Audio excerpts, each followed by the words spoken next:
എൻ്റെ കയ്യിലൊരു ചുക്കില്ല. പൈസ വേണ്ടേ തെരഞ്ഞെടുപ്പിൽ മത്സരിക്കണമെങ്കിൽ?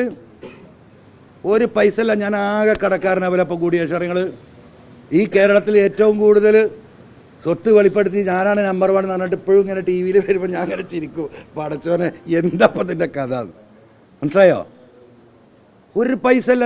എന്നെ തകർത്ത് തരിപ്പണമാക്കിയില്ല ഇവരൊക്കെ പാടെ കൂടിയിട്ട്.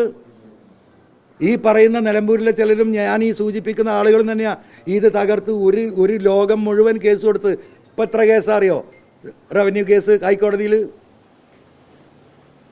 പൂജ്യമാക്കി. 100 റുപ്യ വരുമാനം ഉണ്ടായിരുന്ന PV അൻവർ, 100 റുപ്യ വരുമാനമില്ല, ലക്ഷങ്ങൾ വരുമാനം ഉണ്ടായിരുന്ന അൻവറിനെ പൂജ്യത്തിലാക്കി. പലതും ജപ്തിൻ്റെ വക്കിലാണ്. നാളെ രാവിലെ ജപ്തി വരുമോ എനിക്കറിയില്ല. ഒക്കെ ജപ്തി നോട്ടീസിൽ നിൽക്കുകയാണ്. നാളെ വേണമെങ്കിൽ ജപ്തി ഇഷ്യൂ ചെയ്യാം.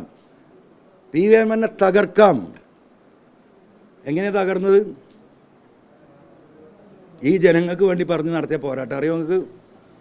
ഇവിടുത്തെ IPS ലോബി, ഇവിടുത്തെ IAS ലോബി, ഇവിടുത്തെ IFS ലോബി, ഇവിടുത്തെ RSS, കേന്ദ്ര ഗവൺമെൻറ്, LDFിലെ തന്നെ ചില ഘടകകക്ഷികളെ ചില ആളുകൾ, ഈ പറയുന്ന സംഘം, ഇവരൊക്കെ കൂടി ചേർന്ന് ഞെക്കി എന്നെ ഇല്ലാണ്ടാക്കി, വട്ടപൂജ്യത്തിലാക്കി.